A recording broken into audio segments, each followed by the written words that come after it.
Sir Ratnesh के mummy daddy की phone की लोकेशन यही जगह बता रही थी और इसके बाद फोन बंद हो गया। मतलब इन्हें आसपास ही होना चाहिए। अब अगर इतने सुनसान इलाके में वो लोग कर क्या रहे होंगे यहाँ पे?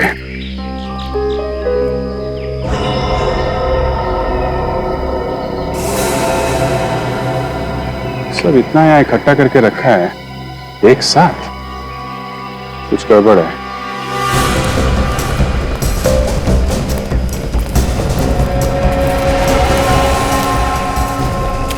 तो कार छुपा के रखी हुई है। काम करो, सब झाड़ियां वगैरह हटा लो।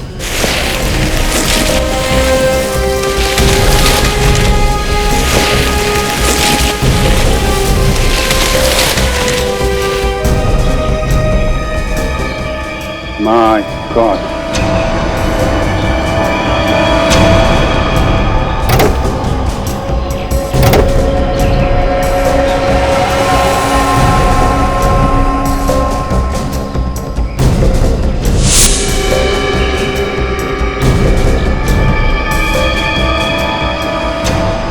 ऐसा लगता है ये दोनों रत्नेश के माता पिता हैं। कपड़ों और ज्वेलरी से तो ऐसा ही लग रहा है। हो सकता है, ऐसा लगता है 2-3 दिन पहले मौत हुई है इनकी। एक काम करो, कार में जितने भी फिंगरप्रिंट से सब उठा लो और कार के नंबर से पता लगाओ किसकी कार है ये।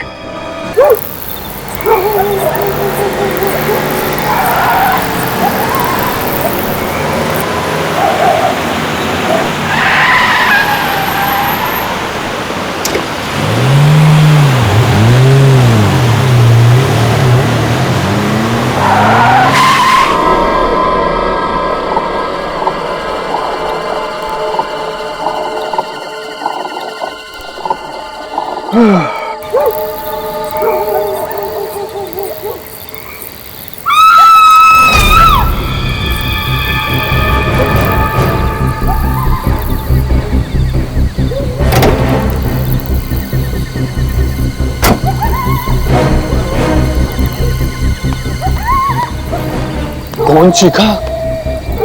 चीख तो लड़की की है।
मैंने कुछ नहीं किया, मैंने कुछ नहीं किया, मुझे छोड़ दो, मैंने कुछ नहीं किया। देखो हम लोग सीआईडी से हैं। मैंने कुछ नहीं किया साहब, मुझे छोड़ दो, मैंने कुछ नहीं किया साहब, मैंने कुछ नहीं किया। क्या हुआ इसे? साहब 2 घंटे से हारना बजा रहे हैं। लाश कहाँ है? उस तरफ है साहब। देखो जी। निखिल, ये काफी डरा हुआ है, होश में लाओ इसे। ठीक हो जाएगा तो बातचीत करेंगे। कहाँ पे? सर उधर।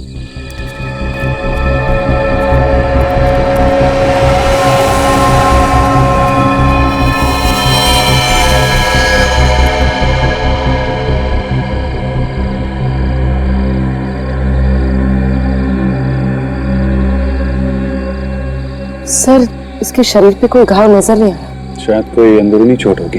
ये गला चेक करो, गला घोटने का निशान है। सर, इससे गले पे तो कोई निशान नहीं है, लेकिन इसका शरीर पीला पड़ गया। इसे लग रहा है जैसे बॉडी से सारा खून निकल गया।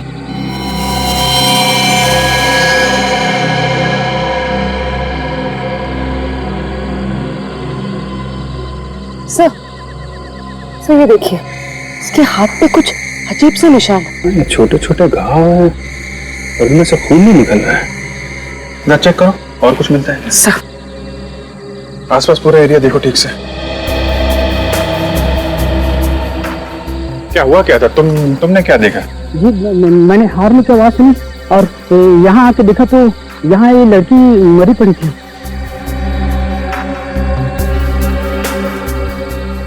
लड़की की चीख नहीं सुनी तुमने? नहीं साहब। हॉर्न की आवाज सुनी और लड़की की चीख नहीं सुनी। लड़की कहीं और मरी है क्या?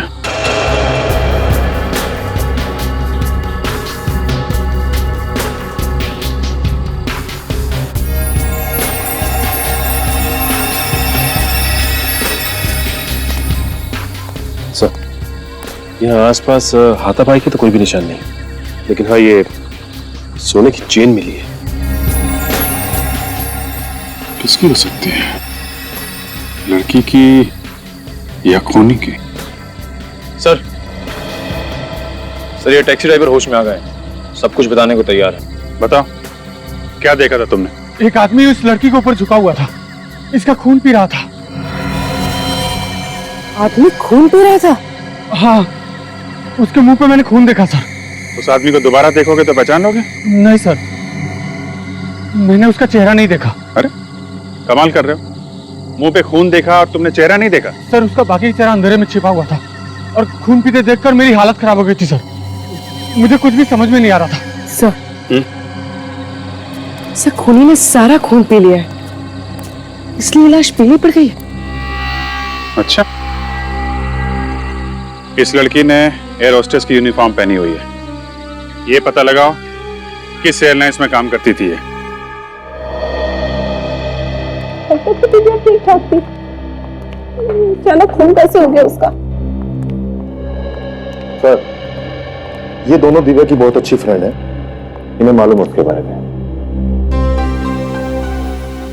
ये दिव्या है? आखिरी बार कब देखा था आप लोगों ने दिव्या को? कल शाम को हम सब फ्लाइट से लौट रहे थे, काफी देर तक हम साथ ही थे। उसके बाद पता नहीं वो कहाँ चली गई। कितने बजे लौटे थे आप लोग फ्लाइट से? शाम को 6 बजे के आसपास। तो दिव्या शाम के 6 बजे लौट के आई और उसी रात 3 बजे उसका खून भी हो, मतलब वो यहाँ से घर गई नहीं। दिव्या यहाँ से घर जाने के लिए निकली थी? नहीं सर, वो किसी से मिलने जाने वाली थी। किससे? शायद सर रत्नेश नाम है उसका। ये रत्नेश कौन है? बहुत ही अमीर आदमी है, उसने दिव्या को वादा किया था जॉब देने के लिए। अच्छा, दिव्या एयर होस्टेस के कपड़ों में ही गई थी रत्नेश को मिलने के लिए जॉब के सिलसिले में? जी सर, रत्नेश ने ही उससे कहा था एयर होस्टेस के कपड़ों में आने के लिए। ये बात आप लोगों को कैसे मालूम? जिस वक्त रत्नेश का फोन आया था उस वक्त दिव्या हमारे साथ ही थी, दिव्या ने ही हमें बताया था। अच्छा, उसने बताया कि वो रत्नेश से मिलने के लिए कहाँ जा रही है? रत्नेश ने उसे ओशिवारा मिलने के लिए बुलाया था। तो रत्नेश ने दिव्या को ओशिवारा में बुलाया था और हमें दिव्या की लाश भी ओशिवारा में ही मिली थी। सर, रत्नेश के हाथ इस खून में रंगे हैं। ओशिवारा में ढूंढना पड़ेगा ये रत्नेश कहाँ है, खून के धब्बे सूखने से पहले। पूरे 25 रत्नेश है इस एरिया में, मगर कोई भी ऐसा नहीं है जिसने फोन करके दिव्या को अपने घर पे बुलाया था। अब बचा ये आखिरी वाला रत्नेश। हो सकता है ये आखिरी वाला रत्नेश ही हमारा रत्नेश हो जिसने दिव्या को बुलाया। हो सकता है। काफी सन्नाटा है। सर, जब जब सन्नाटा होता है कोई ना कोई बुरी खबर सुनने को ही मिलती है। चुप रहो फ्रेडी।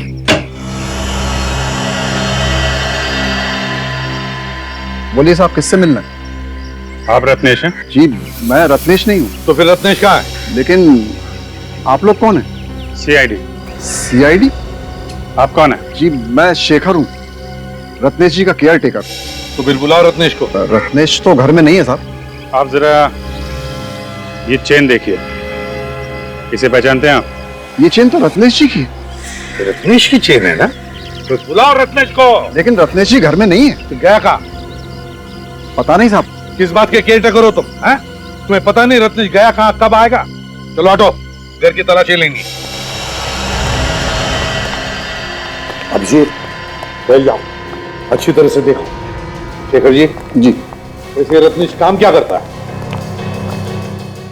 काम क्या करते हैं ये तो नहीं मालूम, लेकिन राज परिवार से उनका रिश्ता है। राज परिवार? जी। अच्छा, यही रत्नेश है क्या? जी।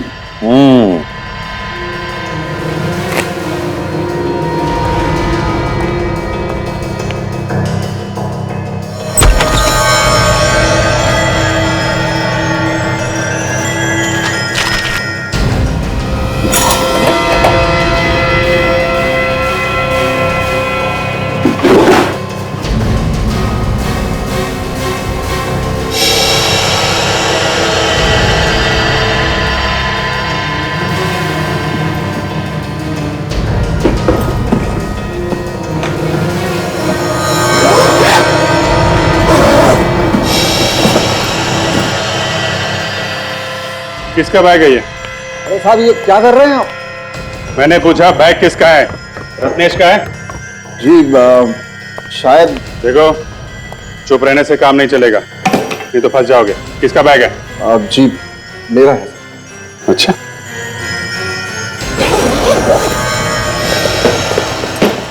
भागने की तैयारी में थे साहब? भागने की तैयारी में थे? हैं? रत्नेश घर पर नहीं है तो फरार होने की सोच रहे थे? बताओ कहाँ जाने वाले थे? जल्दी बताओ। अगर चुप रहोगे तो इसका एक ही मतलब है कि तुम रत्नेश के साथ गुनाह में शामिल हो। बताओ। लेकिन साहब मैंने कोई गुनाह किया ही नहीं। अच्छा,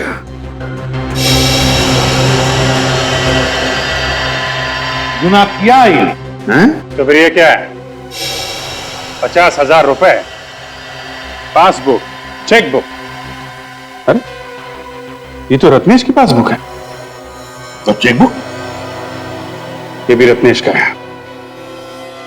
क्यों? रत्नेश की बैंक का पासबुक, रत्नेश की बैंक का चेकबुक, रत्नेश के 50,000 रुपए हैं? रत्नेश का सारा माल लेकर कहां भागने की तैयारी में थे?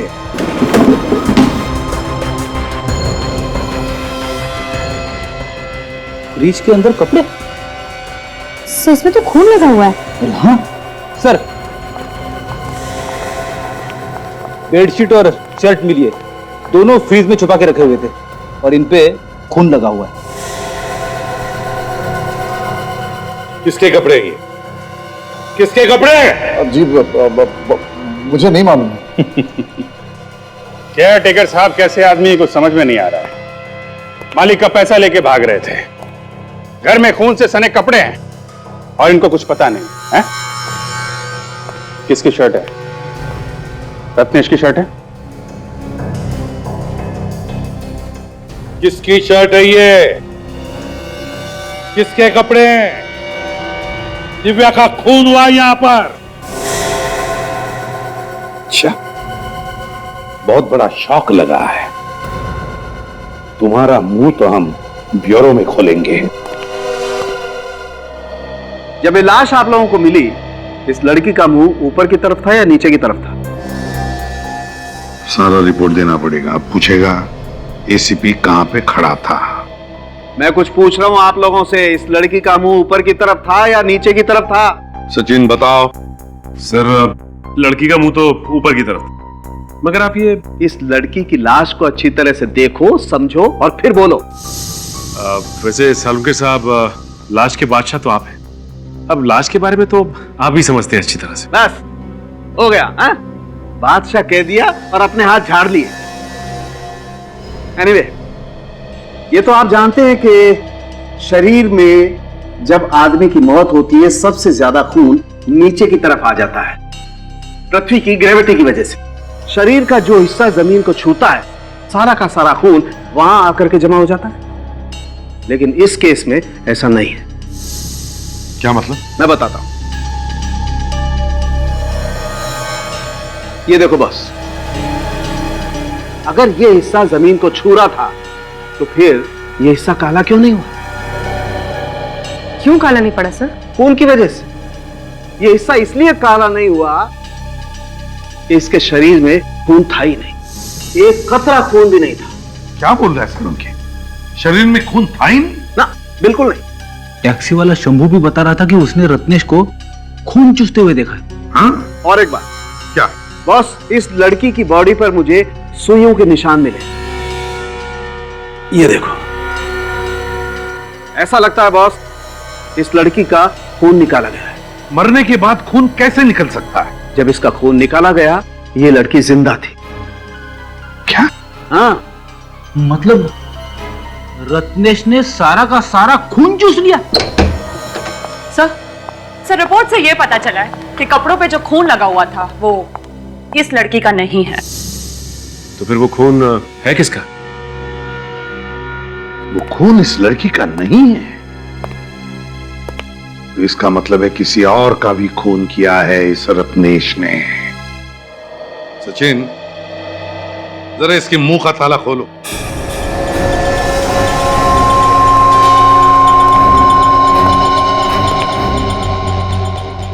बताता है या नहीं? हाँ? चुप। बताओगे ना? बताओ। इस लड़की के अलावा रत्नेश ने और किस किस का खून किया है? मैं सच कह रहा हूं सर, मुझे कुछ नहीं पता। तुम रत्नेश के केयरटेकर हो तो रत्नेश क्या करता है, कहां जाता है, सब कुछ मालूम है तुम्हें, आया ना? तो फिर बताओ, क्या ये लड़की कभी रत्नेश से मिलने आई थी? सर मैं कह रहा हूं ना, वाकई मुझे कुछ नहीं मालूम। फिर ये भी रत्नेश से मिला हुआ है और इन दोनों ने मिलकर खून चूसा है। ये झूठ है। ये कोई झूठ वूठ नहीं। तुम्हारे घर से हमें खून से सने हुए कपड़े मिले और तुम कह रहे हो तुम्हें कुछ नहीं मालूम है? बताओ कहां है रत्नेश? सर वो खून वाले कपड़े देखकर तो मुझे भी झटका लगा। चुपके से किसी ने लाकर रख दिए, कहां से आए पता ही नहीं है। झूठ बोल रहे हो तुम। हो सकता है रत्नेश गायब नहीं हो, मर चुका हो और तुमने उसके कपड़े छुपा दिए। रत्नेश का खून तुमने ही किया। तुमने किया रत्नेश का खून। उसके पैसे, उसके बैंक के पासबुक, चेकबुक सब लेकर भाग रहे थे तुम। मैंने रत्नेश को नहीं मारा, वो जिंदा है। क्या? वो जिंदा है? तो फिर है कहां वो? कहां है ये नहीं मालूम। घर से कब निकला था रत्नेश? कल शाम को। कितने बजे? 5 बजे के करीब। कह रहा था कि डॉक्टर के पास जा रहा हूं। किस लिए? रत्नेश को हकलाने की आदत है, इसी के लिए डॉक्टर के पास गया था। फिर ये रत्नेश निकला तो था डॉक्टर के पास जाने के लिए, लेकिन वहां नहीं पहुंचा। रत्नेश के परिवार वाले या कोई जान पहचान वाले लोग हैं यहाँ पर इस शहर में? रत्नेश के एक चाचा है, धर्म जी, इसी शहर में रहते हैं। रत्नेश के परिवार से उनके बहुत अच्छे संबंध हैं। तो ये रत्नेश जरूर इस धर्म चाचा से मिलने की कोशिश करेगा। शेखर जी, धर्म जी का एड्रेस चाहिए हमें। ये शेखर बड़ा शातिर है, टुकड़ों टुकड़ों में कहानी बता रहा है हमको। कौन है आप लोग और अंदर कैसे आ गए? रत्नेश क्या लगता है तुम्हारा? जी मेरे चाचा का लड़का है, लेकिन आप लोग कौन है? आखिरी बार कब मिले थे? आप लोग हैं कौन बताएंगे? CID। अच्छा सर, तो ऐसा बोलिए ना सर। सर अभी कुछ ही दिन पहले मिला था, पर बात क्या है सर? खून हो गया है, खून। खून? क्या खून? और उसी सिलसिले में हम रत्नेश को ढूंढ रहे हैं। कहाँ है वो? अरे पिताजी, ये लोग CID से हैं और रत्नेश के बारे में पूछ रहे हैं। सर ऐसे आदमी के बारे में क्या कह सकते हैं, कहाँ मिलेगा कहाँ नहीं। ऐसा आदमी मतलब? सर वो बचपन से ही बहुत खतरनाक है, मतलब किसी की जान लेना उसके लिए आम बात है। क्यों? किसका खून किया है क्या उसने पहले? हाँ सर, पहले भी खून किया है। किसका खून किया है? अपने छोटे भाई का, और तब से फरार है। इसलिए उसे पुलिस पकड़ नहीं पाई है। अपने छोटे भाई का? कब? अभी कुछ 6 महीने पहले। लेकिन क्यों किया खून? सर क्यों खून किया ये तो पता नहीं, उसके डैडी ने किसी को बताया भी नहीं, और उसके बाद वो अपना शहर छोड़ के यहाँ चला आया। अपना शहर छोड़ के यहाँ पे? क्यों, किस लिए आए थे आप? बोल रहे थे रत्नेश का मेडिकल चेकअप कराना है। किस बीमारी का इलाज करवाना? जी, रत्नेश हकलाता था और सर उसकी दिमागी हालत ठीक नहीं थी। दिमाग की बीमारी थी तो फिर किस डॉक्टर का इलाज चल रहा था? सर वो तो मालूम नहीं। ये रत्नेश के मम्मी डैडी अभी कहाँ पे हैं? अपने घर पे होंगे। वो अपने घर पर नहीं है। उनका कोई नंबर है तुम्हारे पास? हाँ है ना सर। आप गलत पते पर आए। अरे बिना किसी जानकारी के इस तरीके से पूछताछ करना भाई बेवकूफी हुई ना।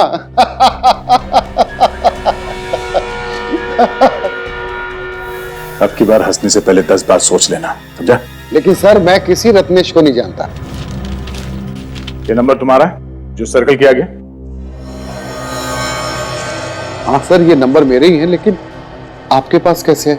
आ गया। जिन जिन के नंबर्स है ये, उन लोगों ने रत्नेश को फोन किया था या रत्नेश ने उनको? दिन में 10-10 बार फोन किया जाता था इस नंबर से रत्नेश को, और तुम कहते हो कि तुम रत्नेश को नहीं जानते? हाँ? इस रत्नेश ने खून किया है, समझे? अब जो कुछ भी मालूम है रत्नेश के बारे में जल्दी बताओ। रत्नेश ने फिर से खून कर दिया?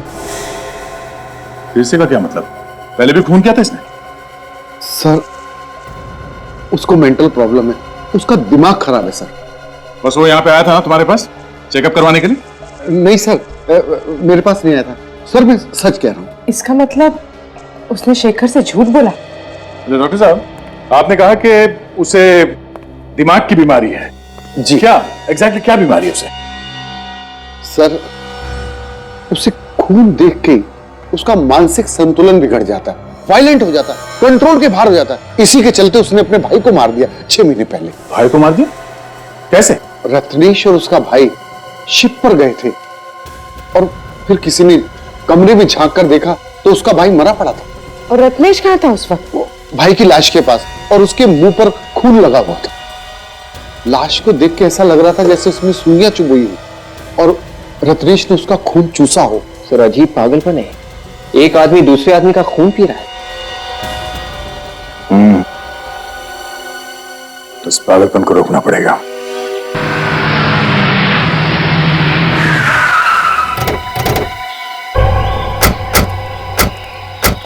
सर रत्नेश के मम्मी डैडी की फोन की लोकेशन यही जगह बता रही थी, और इसके बाद फोन बंद हो गया। मतलब इन्हें आसपास ही होना चाहिए। अब अगर इतने सुनसान इलाके में वो लोग कर क्या रहे होंगे यहाँ पे?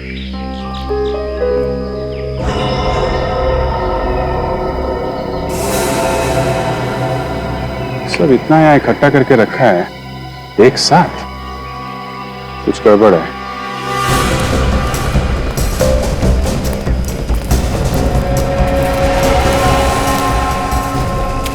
तो कार छुपा के रखी हुई है।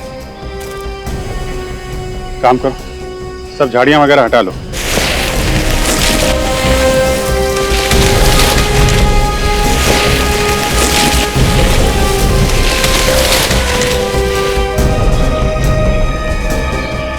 My God.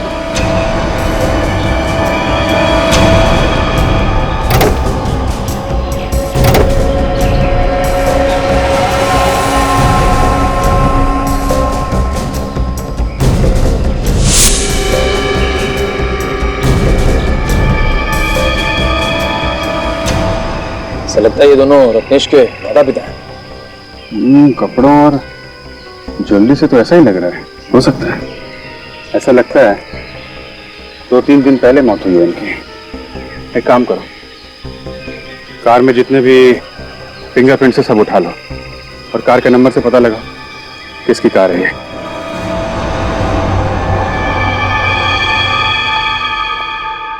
बॉस, इन दोनों के शरीर में भी वैसे ही सुइयां चुभाई गई हैं जैसे कि दिव्या के शरीर में चुभाई गई।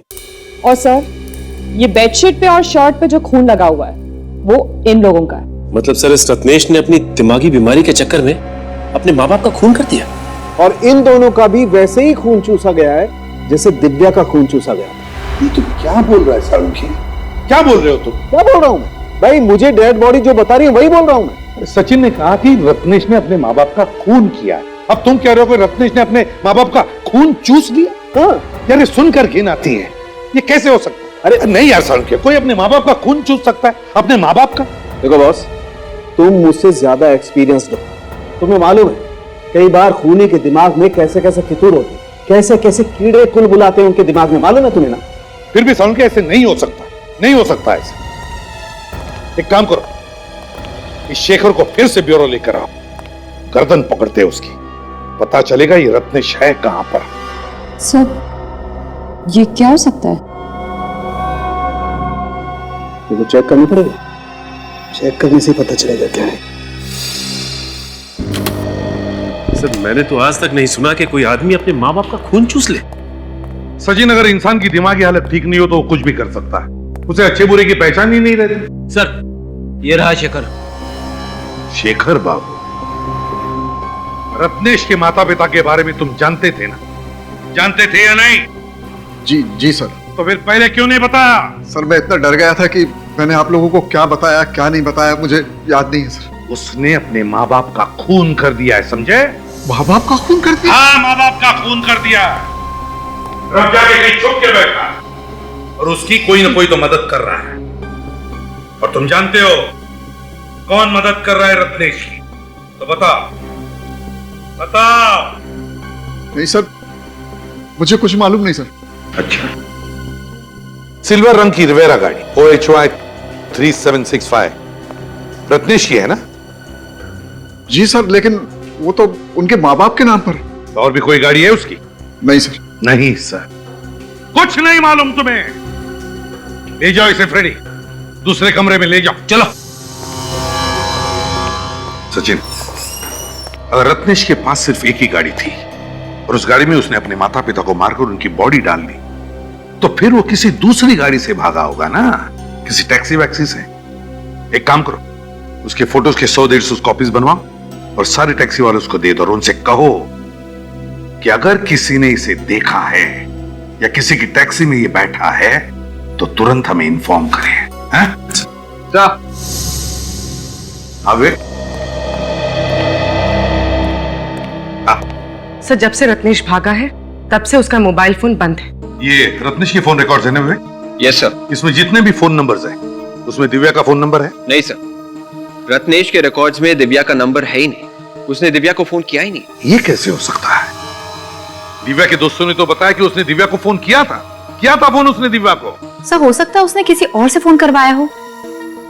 सचिन काम करो, दिव्या के फोन रिकॉर्ड चेक करो, देखो उस दिन शाम को कहां कहां से फोन आए थे दिव्या को।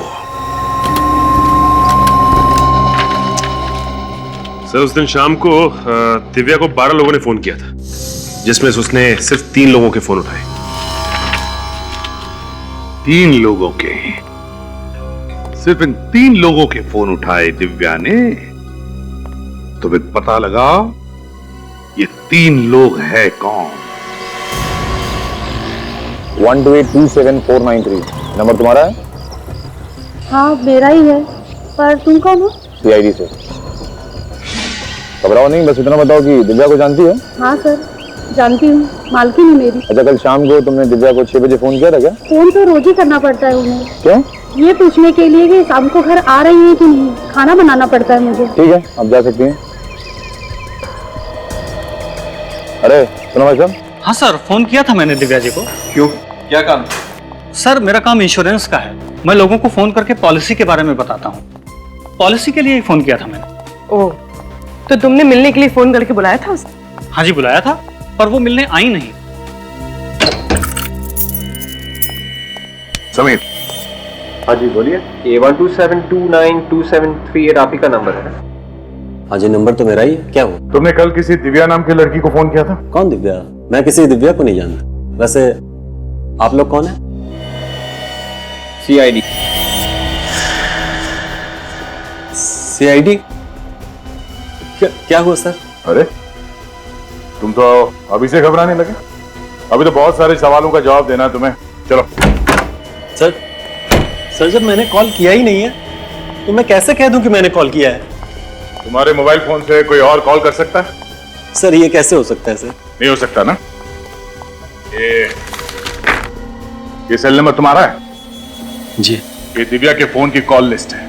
इसका मतलब है दिव्या को कॉल तुमने किया था। सर ये कैसे हो गया सर? मैंने तो कॉल किया ही नहीं। देखो समीर, जब तक तुम सच नहीं बोलोगे सीआईडी से तुम्हारा पीछा नहीं छूटेगा, समझे? सर मैं सच ही बोल रहा हूँ सर। आजकल फोन हैकिंग इतनी बढ़ गई है, मैंने तो यहाँ तक सुना है कि कोई भी किसी के फोन के अंदर घुस सकता है, कॉल कर सकता है, मैसेज कर सकता है। सुना तो हमने भी, और इसके बारे में हम लोग बाद में देखेंगे। पहले ये बताओ कि तुमने अपना मोबाइल फोन किसी और को दिया था? नहीं सर। सोच के बताओ, याद करो, खून का मामला ही है। खून?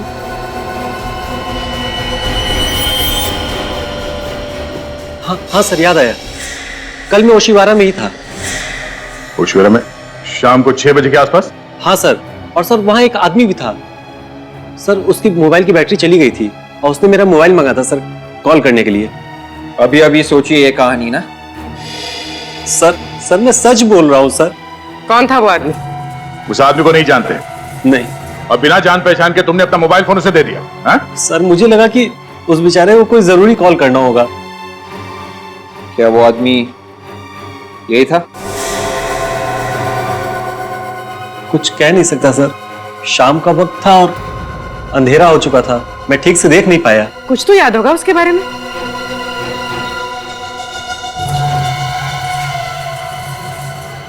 हाँ सर याद आया सर, वो हकला के बोल रहा था। वो आदमी हकलाता था? हाँ सर, वो हकला के बोल रहा था। तुम्हें पूरा यकीन? ठीक है समीर, उस आदमी के बारे में कुछ और पता चले तो हमें बता देना। जी।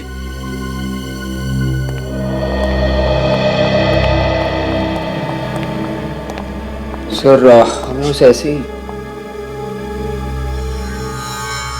समीर के ऊपर नजर रखना, तुम्हारे सारे सवालों के जवाब मिल जाएंगे। हाँ, और जैसे वो टैक्सी वाला बता दे कि वो रत्नेश को उसने कहां पर छोड़ा है, मुझे तुरंत इन्फॉर्म कर देना। ओके? वो टैक्सी वाला मिल गया जिसकी टैक्सी में रत्नेश बैठा था। मैं एक बात बोलूं? ना बोलूंगा तो तू चुप रहेगा? नहीं, चुप तो नहीं रहूंगा, लेकिन ये बात कान में बोलने वाली। कान में? क्यों? आओ ना यार, एक मिनट। क्या है बताओ। बॉस, असली खूनी का पता चल गया है। क्या?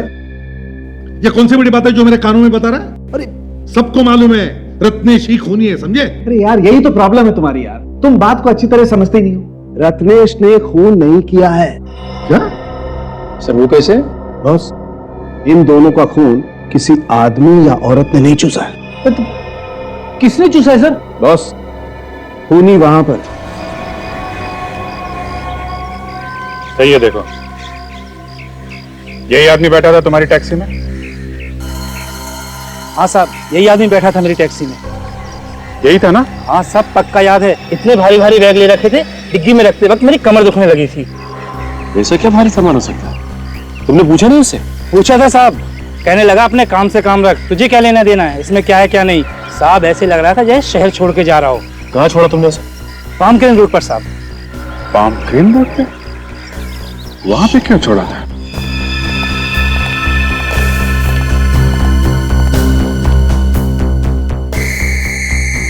ये देखो, लीचेस से किए गए ये खून?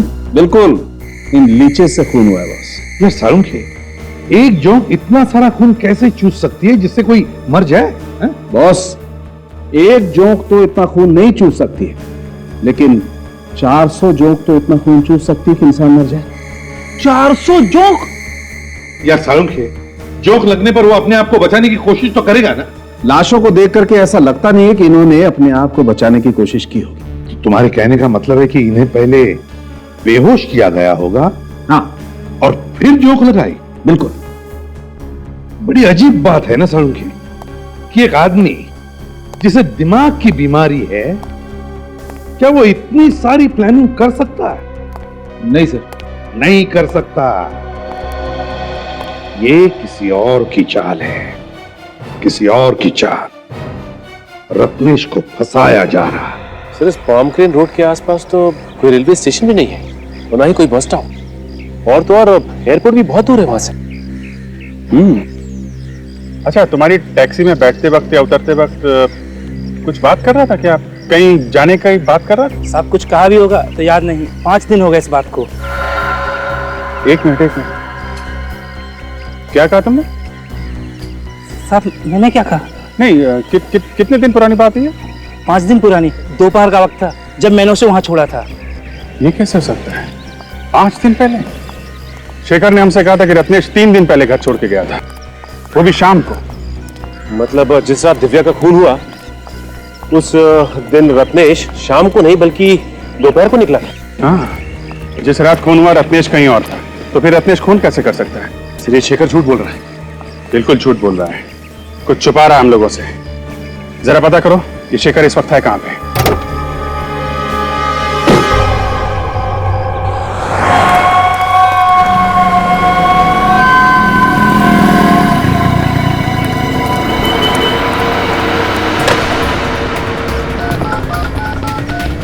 हेलो,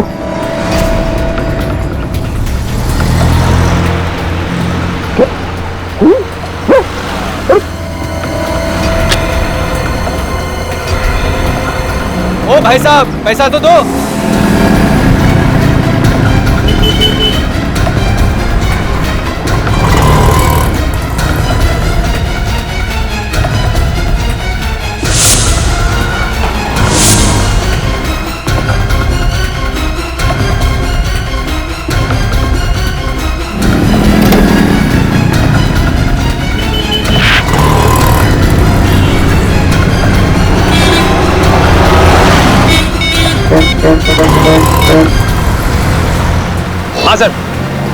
हाँ सर। सर शेखर भी बाहर निकल के टैक्सी लेके कहीं निकला है सर। सर कहाँ निकला ये तो पता नहीं चल पाया सर। सर पर घबराया बहुत हुआ है सर वो। हाँ सर। हाँ सर। सर मैं टैक्सी ले रहा हूँ सर। टैक्सी।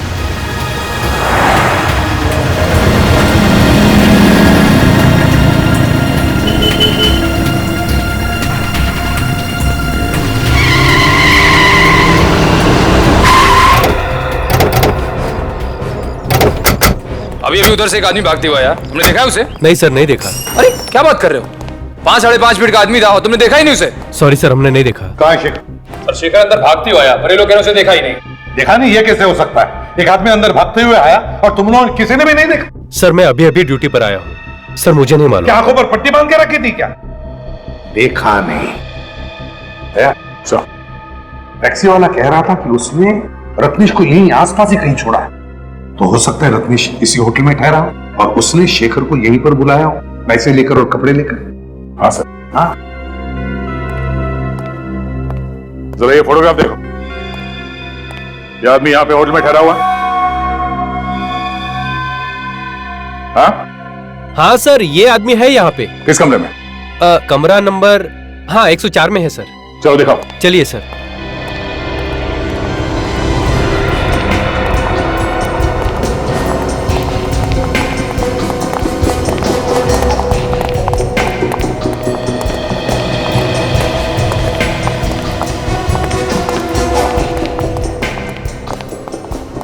एक 104। हाँ सर, इसी कमरे में है सर। तुम यहीं पे रुको। Okay sir. ताने अंदर कोई है कि नहीं सर? अगर बाहर जाता तो कोई तो देखता उसे। तुम यहीं पर रुको। हैं? देखो कोई वो बाहर नहीं। तोड़ दो दरवाजा। लौटिए प्लीज। अरे शेखर, शेखर क्या हुआ? क्या हुआ? माय गॉड, संभालो इसे। देखो रत्नेश कहां पर चुप के बैठा है क्या? हाँ चल।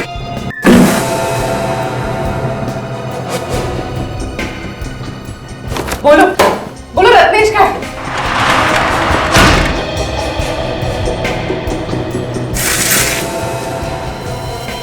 Oh my God! सर, आना, सर यहाँ आइए। शेखर, शेखर तुम्हें मारा किसने? किसने मारा तुम्हें? आदे, क्या हुआ? सर यहाँ रत्नेश तो नहीं है। ये देखिए।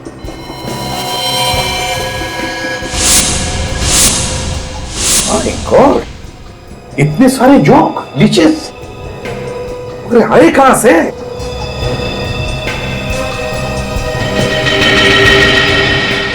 Ice box?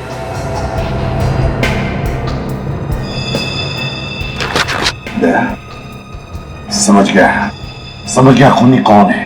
कौन है सर? चेहरा देखा था उसका? नहीं, उसने मास्क पहना हुआ था, उसकी जान खतरे में है। लेकिन शेखर सच बोल रहा है, खूनी कोई और ही है। इसे हॉस्पिटल ले जाओ जल्दी। अगर खूनी रत्नेश को मारने के लिए यहाँ से ले गया तो रत्नेश ने हल्ला क्यों नहीं मचाया? वो चुपचाप चला क्यों गया? यार रत्नेश कहीं नहीं गया है, वो छुप कर बैठा है इसी होटल में, ढूंढते हैं उसे। यहाँ पे ऐसे कोई जगह है जहाँ पर कोई जाता नहीं? हाँ सर, वहाँ पे एक बेसमेंट है, वहाँ पर कोई आता जाता नहीं है सर। जल्दी आइए सर।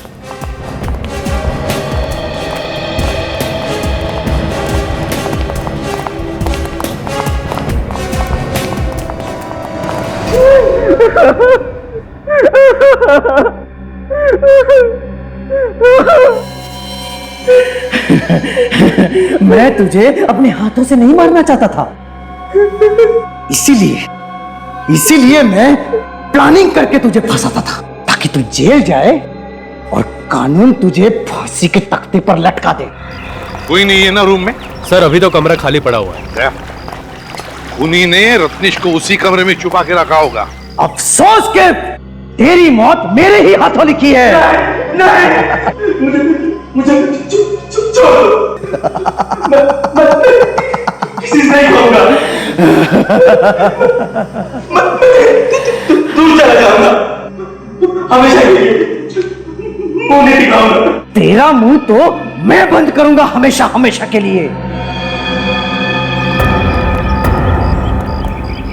लोग तो तुझे ही खूनी समझते हैं ना। तेरी मौत के बाद अब ये शक यकीन में बदल जाएगा। उन्हें तो यही लगेगा कि इतनी सारी मौत का भार तू झेल नहीं पा रहा, इसलिए आत्महत्या कर ली।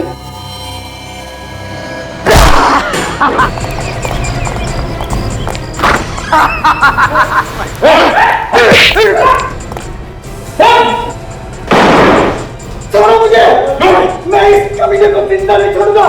छोड़ो मुझे, जल्दी।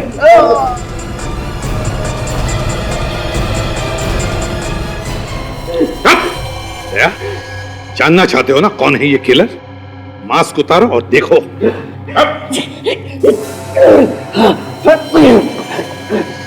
जिंदा नहीं छोड़ेगा। हाँ?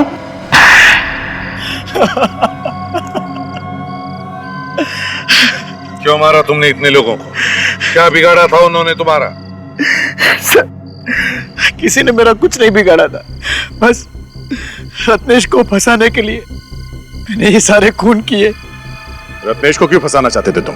क्योंकि सर, रत्नेश मेरा सौतेला भाई है। मेरी माँ के मर जाने के बाद मेरे पापा ने दूसरी शादी कर ली। फिर रत्नेश और मेरे बीच में बचपन से ही झगड़े होते थे, मारामारी भी होती थी सर। इसके चलते पापा ने मुझे अपने आप से अलग कर दिया और मेरे चाचा के पास मुझे भेज दिया। चाचा को कोई औलाद नहीं थी, इसलिए चाचा ने मुझे गोद ले लिया। इसी की वजह से मुझे अपने पापा का प्यार कभी नहीं मिला। इसीलिए मैंने उसी दिन ठान लिया कि इसका बदला मैं जरूर लूंगा, इससे भी चैन से नहीं रहने दूंगा। और इसीलिए तुम रत्नेश बनकर लोगों को मारने लगे? उसकी दिमागी हालत ठीक नहीं थी, इसलिए मैंने सोचा कि उसे आसानी से फंसाया जा सकता है। इसीलिए मैंने रत्नेश के भाई का पहले खून किया और इल्जाम रत्नेश पर लगा दिया। बेचारे मम्मी डैडी, उनको लगा कि ये खून रत्नेश ने किया है क्योंकि उसकी दिमागी हालत ठीक नहीं है, और फिर तुमने मम्मी डैडी का भी खून कर दिया, ये सोचकर कि लोगों को लगेगा कि उनका खून भी रत्नेश ने किया है, और फिर रत्नेश अकेला पड़ जाए और तुम उसे मार दो। सर, इसे मारना होता तो मैं कब का मार देता, लेकिन हर बार शेखर ने इसे बचा लिया। और वो लड़की दिव्या, उसे क्यों मारा तुमने? दिव्या को मैंने इसलिए मारा ताकि लोगों का शक पक्का हो जाए कि सारे खून रत्नेश ने ही किए हैं। वाह, प्लानिंग तो तुमने बहुत अच्छी की थी। तुम्हारा एक एक पत्ता सही जगह पे जाकर बैठ रहा था, लेकिन तुम्हारा वो आइस बॉक्स वो आइस बॉक्स जिसमें तुमने जोंक लाई थी, वो लीचेस उसने फंसा दिया। रत्नेश को फांसी पर लटका के मारने की कोशिश कर रहे थे ना तुम? लेकिन अब तुम लटकोगे फांसी पर, तुम।